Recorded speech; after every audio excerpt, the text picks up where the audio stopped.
Well, it's 8th of August 2025. A very good evening to you and welcome to Science TV Prime News, the Friday edition. My name is Chris Mololo, sitting in for Elvis Odhiambo, and our sign language interpreter is Wanjangede. Now, straight to our top stories. At least 12 children homes have been shut down in an ongoing operation led by the Children's Department in collaboration with security agencies. In Nyosia, that's in Nyaribari Chache, tensions flared after one orphanage owner allegedly locked 8 children under a bed to evade arrest. Authorities said the facility has been housing up to 10 children without official government registration since 2016. The minors were reportedly being taught by individuals whose identities remain unknown. According to officials, the raid targeted facilities operating without licenses, keeping children in unsafe, overcrowded environments, poor sanitation, lack of proper food, and absence of qualified caregivers were cited as key reasons for the closures. The rescued children have been placed under government care as investigations and legal action against the operators proceed.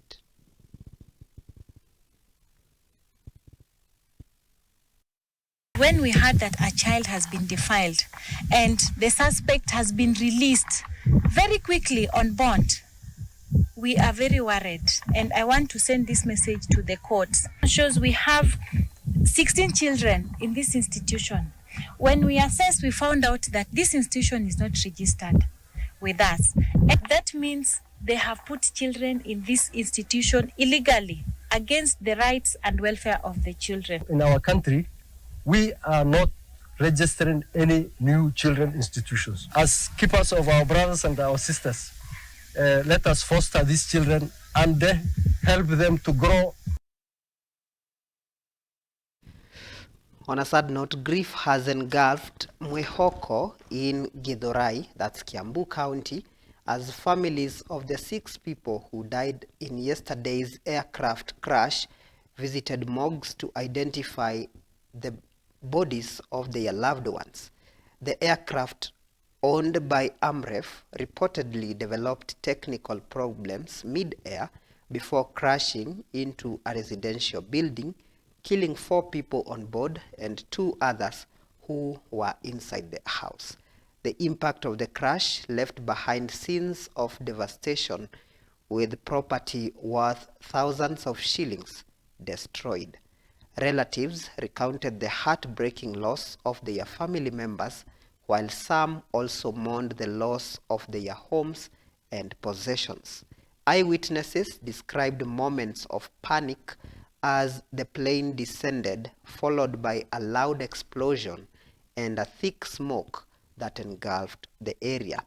Investigations into the cause of the accident are underway, led by the Kenya Civil Aviation Authority, with Amref pledging full cooperation and support for the affected families.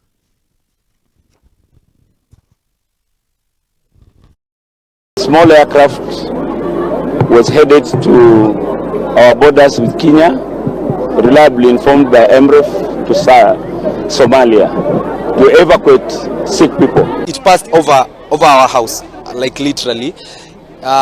It was burning.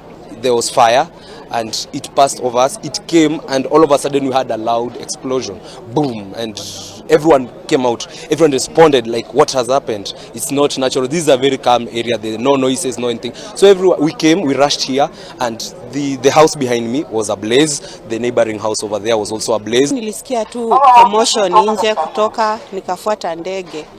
Nikakuja huku juu nilipata imeanguka kwa nyumba ya rafiki yangu. Ilikuwa inaenda kiangusha moto juu tulipatana na parts zingine zimemwagika. Ndege tu ilikuwa inazura ikaanza kutoa moshi juu. Once tukasikia impact, sababu unajua sasa ile kitoka juu inapelekwa na upepo. Ikakuja ikapika hapa, ikatoa moshi. Impact ya kusikia ndege tulisikia tukiwa kwa manyumba. Hiyo ndege ililipukia juu, and tulikuwa tu hapa Catholic. Venye lilipuka ikakuja kama imeingia kwa this plot. 6 dead Yes, 2 doctors, 2 nurses. Of course, with the pilot, you can see the wreckages. And then, 2 on the ground, you can see on the house. It landed fatally on the house. You can see serious injuries. So far, we have found 2 bodies. I was here. We tried to remove the stones, tried to recover before the unit responded, the rescue team responded. And some body parts were found scattered. It has been trauma. Kids are traumatized. People are afraid. This is something unprecedented. But hata kitu yenye imefanya nikae hapa ni rafiki yangu hajapata mtoto wake. In that building tumepata mili 2. Lakini hata ukienda na huku unapata mpaka pieces za watu. Kuna pieces za watu zimetoka huku. And I think the impact venye imekuwa hapa chini imepiga hao si wenye walikuwa kwa ndege.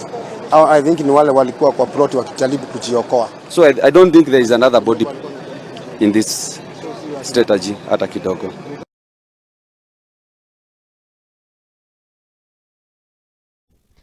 Elsewhere, Kericho Governor Eric Motai's call for the dissolution of the county government has been met with strong opposition from members of the county assembly who accused him of trying to divert public attention from key leadership failures.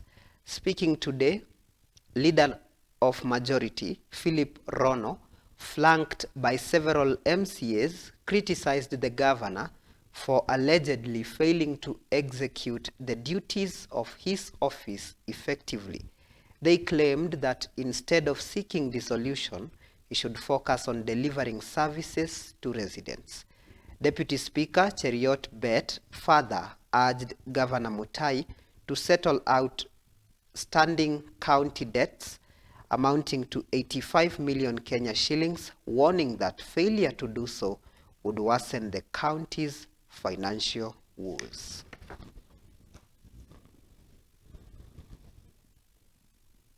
Wako wenye kufanya evaluation ni maafisa wako, wenye kupeana tenda ni maafisa wako, wenye kutayarisha malipo mpaka mtu alipwe kama amefanya kazi bado ni maafisa wako. Kama ulikuwa unajua sunge ripoti kama jinsi naibu wa gavana aliweza kufanya. We support this county to be dissolved, but before the county is dissolved, make sure that you pay the 85 million so that when we are closing the county, the funds is already in the public, in our coffers. You cannot tell us that you want to dissolve the county because you misappropriated funds. How are we going to recover the funds that you misappropriated? Jipange vizuri, utulete hizo vitu, useme ndio hii nilifanya hii, siku pesa haikuvujwa, utueleze ndio tuweze kuangalia, tuamue, jitetee ndio tuweze kuamua kama sisi tunaketi hapa bunge kama judges. Instead he should have written to the assembly to request us for appropriation of money to go around to collect signatures, but again he is continuing to break the law, and we will deal with him, and we will deal with him very well. The governor has to face this house on Friday, and definitely we will go to Senate. This time round, we will not get a preliminary objection as they did. Kajiado North Member of Parliament Onesimus Ngogoyo has accused President William Ruto of sidelining development projects started under the previous administration, opting instead to launch new ones. Speaking on Spice FM on Friday, August 8th, the United Democratic Alliance UDA legislator said the president had fallen short of party standards and should not have been the only candidate for the presidency. He argued that Ruto, having served as the deputy president, ought to have continued implementing the projects he was aware of. Ngogoyo's remarks sharply contrasted with Ruto's recent self-praise, in which the president positioned himself as more capable than his predecessors. I therefore officially invite the residents of Kericho County to consider and pursue a constitutional petition for the dissolution of a county government under Article 192 of the Constitution of Kenya.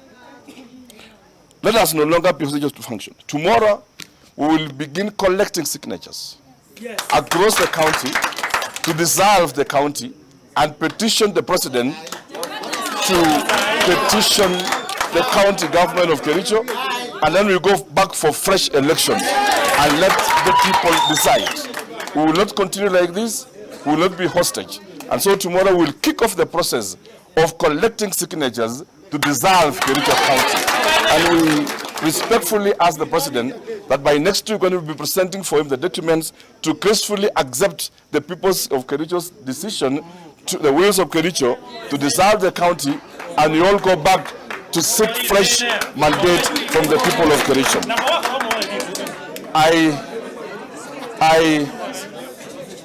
I commit.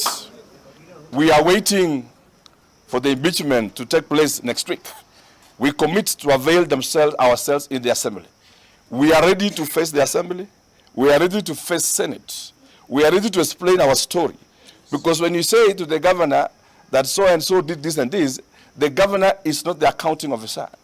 And we know how those reports were worked over throughout the night, how money was changing hands, how even reports committees in the assembly were being asked to change reports so that they can meet this kind of vendetta that the speaker is striving.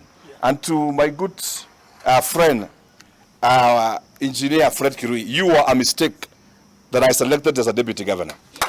It's something I don't want the people of Kericho to carry the burden. But let it be known that he has never stepped these offices for the last 3 years. He only appears here when he wants to pull scandals. The office of the governor is one. It is the office of the governor is the governor and the deputy governor. And if you are saying that the governor is a thief, then the deputy governor is also a thief. And that is why for this reason we are saying the way to go is to dissolve this county and you go back to fresh elections. I just want to say this, and this is my last message to Bati Mutai. Imitated the MCAs, and you are trying to remove them and suspending them because you know you don't have numbers for impeachment. The last time we were 16. Today we have more than 20 MCAs standing with their governor. And because you have sensed defeat and you have sensed that you will not move forward, I just want to ask you for two things. Stop moving houses of MCAs in the night. Stop texting them and actually intimidating them. Stop asking them that you remove their seats. They are also parents. They need to pay school fees. They need to pay food for their children. And kindly let us allow the due process to take place. I also hear that you say that utachasia kura, the way you want to chasia. Let me give you this warning early enough, my brother. I have tolerated you long enough as the governor, and this time around, if you try that monkey business, you will not believe what you will see. So thank you so much, and God bless Kericho. Asante sana. And now in other news, normal treatment and patients' attendance at Busia County hospitals have been disrupted after nurses began their strike at midnight today, led by their Secretary General, or rather led by the Secretary General of the Nurses Union, James Omusugut, and Vice Chair Sharon Anyango. The health workers accused the county government of failing to address the grievances. Speaking at the Busia Referral Hospital compound, the union officials criticized Governor Paul Otuoma's administration for what they termed as persistent neglect of nurses' welfare. The strike is expected to paralyze operations across the county's health facilities until an agreement is reached. County are downing tools.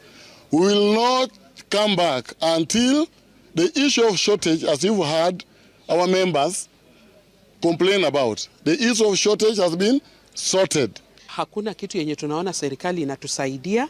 Sisi tumeshinda tu hapo na hiyo pesa kidogo ambayo wanatupa.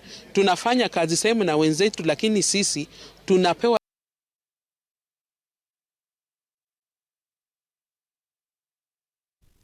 Finally, history was made at Lamu Port after the largest vessel ever to dock there, the Nagoya Express, arrived from Oman. Measuring 335 meters in length, the ship carries 140 containers bound for America. According to the port captain, Suleiman Bakari, the event marks a milestone for Lamu as its berthing space is 400 meters long with a sea depth of 17.5 meters deeper than Mombasa Port's 15 meters. He noted the port's capacity to handle even larger vessels in future. The ship's captain, Sylvester Markiewicz, said the Nagoya Express has ample room to carry additional cargo, underscoring its significant shipping capacity. And that's it for the news. We are going to take a short break right here on Science TV Prime News. When we return from the break, we'll be telling you what's happening in the world of sports. See you shortly.